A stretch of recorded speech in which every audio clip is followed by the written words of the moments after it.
কিছুদিন আগে মোদিজি একটা সভা থেকে একটা বক্তব্য প্রকাশ করেছিলেন, সেটা আমার মতো অনেকেই বুঝতে পারেনি। আপনি একটু প্লিজ ভেঙে বলবেন। বটোগে তো কটোগে, এর মানে কি? দেখুন, আজকে ভারতবর্ষে আমরা বর্তমান যে আমাদের ব্যবস্থা আমরা দেখছি, নরেন্দ্র মোদীজির নেতৃত্বে সবকা সাথ, সবকা বিকাশ, সবকা বিশ্বাস, সবকা প্রয়াস। মোদীজি 2014 সাল থেকে আসার পর থেকে যেভাবে পরিবর্তন করেছেন, এতে সমস্ত মানুষের জন্য কাজ করেছেন এবং সমস্ত মানুষ কিন্তু মোদীকে সমর্থনও করে, মোদীকে ভালোবাসে এবং মোদীর প্রতি তাদের আস্থা আছে। আজকে মোদীজি কোন পরিস্থিতিতে তার বক্তব্য দিয়েছেন সেটা মোদীজি বলতে পারবেন, কিন্তু আজকে পশ্চিমবঙ্গে যে পরিস্থিতি আজকে তৃণমূল কংগ্রেস তৈরি করছে, আর তার সাথে আমরা দেখতে পাচ্ছি যে বাংলাদেশি যে অনুপ্রবেশ এবং বাংলাদেশে যে প্রতি মুহূর্তে যে ঘটনাগুলো ঘটে যাচ্ছে, এতে রাজ্যের সরকার আজকে কিন্তু কোনো ধরনের তাদের বক্তব্য নেই, কোনো ধরনের প্রতিবাদ নেই এবং প্রতিদিন প্রতি মুহূর্তে আক্রান্ত হতে থাকছে। কোথাও না কোথাও মনে হয় এই রাজনীতিটা শুধুমাত্র ভোট ব্যাংকের জন্য রাজনীতি করবে, সেটা কিন্তু ভবিষ্যৎ খুব ভয়ঙ্কর হবে। তাই আজকে আমাদের মনে হয় সমাজের মধ্যে সেই ধরনের একতাবদ্ধতা থাকা উচিত, যাতে আমাদের এই ধরনের কোনো পরিস্থিতি তৈরি হতে না আমরা পারি যে একসময় ইংরেজরা শাসন করেছে ভারতবর্ষকে, একসময় মোগলরা শাসন করেছে, একসময় ভারত ভেঙে বাংলাদেশ হয়েছে, পাকিস্তান হয়েছে। আর সেই জায়গায় ভারতবর্ষে আজকে যে পরিস্থিতিটা, আজকে ইন্ডিজোট কংগ্রেস থেকে শুরু করে বিরোধী রাজনৈতিক দলগুলো, তারা শুধুমাত্র ভোট ব্যাংকের রাজনীতির কারণে আজকে সমস্ত কিছু ব্যবস্থা ভেঙে দিতে চাইছে। সেই জায়গায় নরেন্দ্র মোদীজি আজকে যে ধরনের বক্তব্য দিয়েছেন আমার মনে হয় সমর্থনযোগ্য। পার্লামেন্টে বিভিন্ন সময় ওয়াকফ বোর্ড নিয়ে কথাবার্তা আলোচনা হয়েছে, কিন্তু কোনো ইমপ্লিমেন্টেশন হয়নি। কিছুদিন আগে নুপুর শর্মা একটা কমেন্ট করা হয়েছিল, নুপুর শর্মাকে তারপর বসিয়ে দেওয়া হয়েছে। বিভিন্ন ক্ষেত্রে হিন্দু ভাইদের উপরে অত্যাচার হচ্ছে, তাদের উপরে টর্চার হচ্ছে। কোথাও গিয়ে কি মনে হচ্ছে না যে বিজেপি গভর্নমেন্টের আসার পর থেকেই হিন্দুদের উপরে বেশি টর্চার শুরু হয়ে গেছে? দেখুন, এটা আমি বলতে পারবো না যে কেন এই ধরনের ঘটনা ঘটছে বা মোদিজি আসার পর থেকে অত্যাচার বেড়েছে বা কমেছে। এটা নিশ্চিতভাবে একটা রিপোর্টে পাওয়া যাবে, কিন্তু নরেন্দ্র মোদীজি আসার পর থেকে যে ধরনের সুশাসন, সেবা, এই ধরনের কাজ আমরা কিন্তু কখনো এর আগে 70 বছরের কংগ্রেসের শাসনও দেখিনি, বা সিপিএম এর আমলও দেখিনি, বা তৃণমূল আমলও দেখতে পাচ্ছি না। এবং আমার মনে হয় যে নরেন্দ্র মোদীজি প্রধানমন্ত্রী হিসেবে শুধু নয়, বিশ্বের সবথেকে বড় নেতা হিসেবে আজকে কিন্তু প্রতিষ্ঠিত। আমরা নয়, সারা বিশ্বের মানুষ সেটা মেনে নিয়েছে।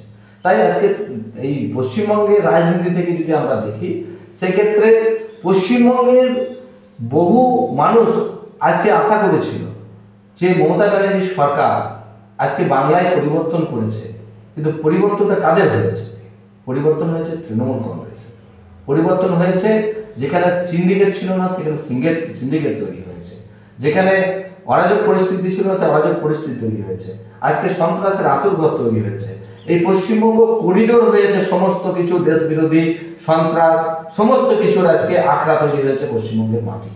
কেন হয়েছে সমস্ত রিপোর্ট আছে, তারপরেও প্রশাসনিকভাবে আজকে সম্পূর্ণ শেল্টার দিচ্ছে মমতা ব্যানার্জির সরকার, যেটা ভয়ঙ্কর রূপ নেবে আগামী দিনে। সেই সময়ে মমতা ব্যানার্জিকে বা আজকে তৃণমূল কংগ্রেসকে তখন কিন্তু ক্ষমা করবে না বাংলার মানুষ। বিজেপি কি তার জন্য তৈরি এখন? দেখুন, ভারতীয় জনতা পার্টি আমরা সবসময় প্রস্তুত আছি। আমরা মানুষের জন্য লড়াই করব, সমস্ত মানুষের জন্য লড়াই করব, এবং আমরা চাই বাংলায় আজকে যে পরিস্থিতি আজকে তৃণমূল কংগ্রেস তৈরি করেছে, আজকে বেকার তৈরি করে দিয়ে এখান থেকে লেবার সাপ্লাই দেওয়া হচ্ছে। আমরা চাই না, আমরা চাই এখানে শিল্প হবে, এখানেই মানুষ কাজ পাবে, এখানেই মানুষ শান্তিতে বসবাস করবে। তৃণমূল কংগ্রেসের আমলে শান্তির কোনো জায়গা নেই, এখানে কোনো শিল্প নেই, কোনো ধরনের সেই ধরনের সার্বিক কাজ আজকে করতে পারলো না। যে কারণে আপনারা জানেন যে সিঙ্গুরে আজকে টাটা আজকে সেখানে কিন্তু শিল্প করতে পারলো না। সেখানে আমরা দেখছি চোখের সর্ষের ফুল। আজকে সমস্ত শিল্পপতিরা অন্য রাজ্যে চলে যাচ্ছে, এখানে ব্রিটানিয়া কারখানা চলে যাচ্ছে উড়িষ্যাতে, কিন্তু আজকে পশ্চিমবঙ্গে একটা শিল্প আমাকে বলুন যে 13 বছর একটা শিল্প করতে পেরেছে। আমরা এখানকার ক্ষুদ্র মাঝারি শিল্পের যিনি মন্ত্রী আছেন তাকে আমি প্রশ্ন করেছিলাম যে আমাদের এখানে 5 রাতে কটন মিল আছে, সেই কটন মিল দীর্ঘদিন ধরে পরিকাঠামো পরিষেবা থেকে বঞ্চিত, সেইটার সাথে কানেক্টিং কোনো শিল্প করা যায় কিনা, সেটা নিয়ে কোনো উত্তর তিনি বিধানসভাতে আমাকে দিতে পারেননি। এখানকার মানুষ আজকে পরিষেবা পাচ্ছে না, রাজ্যের সরকার সমস্ত কিছু থেকে ব্যর্থ। বীরভূম জেলাতে আজকে মন্ত্রী আছে, বীরভূম জেলাতে মাননীয় মুখ্যমন্ত্রী বলেন যে আমি নিজেই এই জেলাকে দেখব, কিন্তু তিনি কি দেখছেন? তিনি কাজল শেখ, অনুব্রত মণ্ডলকে নিয়ে রাজনীতি করছেন আর এখান থেকে টাকা লুট করে নিয়ে যাচ্ছেন। বীরভূমের মানুষ আর বোকা নয়, সবাই দেখছে কি রাজনীতি চলছে। এই রাজনীতি শেষ হতে হবে এবং আমরা মানুষের জন্য রাজনীতি করতে চাই, মানুষের সেবা করতে চাই। রোল ক্যামেরা অ্যান্ড টক চ্যানেলের পক্ষ থেকে আপনি সকল দর্শকদের কি বার্তা দিতে চান? সবাইকে ধন্যবাদ জানাই যে আমাদের সংবিধানের চতুর্থ স্তম্ভ হলো সংবাদ মাধ্যম। আমরা এই সংবাদ মাধ্যমের দৌলতে সমাজের বিভিন্ন ঘটে যাওয়া ঘটনা বা আজকে বিভিন্ন বিষয় আমরা সেগুলো সম্প্রচারের মাধ্যম দিয়ে আমরা দেখতে পাই। তাই সকলকে আগ্রহ করব যে আপনারা নিশ্চিতভাবে যেমন অন্যান্য চ্যানেলগুলো খবর দেখেন, এই চ্যানেলগুলো খবর দেখে আপনারা নিজেরা সেই সমস্ত ঘটনাগুলোর তথ্য আপনাদের সামনে পরিবেশিত হবে। এবং আমি এই চ্যানেলের যারা পরিচালনা করছেন সমস্ত আধিকারিকদেরকেও আমি শুভকামনা জানাচ্ছি, শুভেচ্ছা জানাচ্ছি।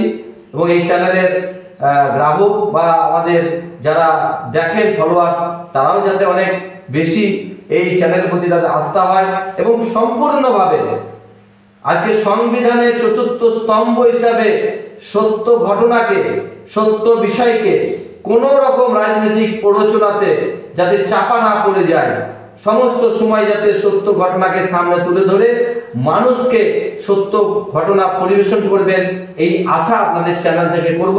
সকলকে ধন্যবাদ।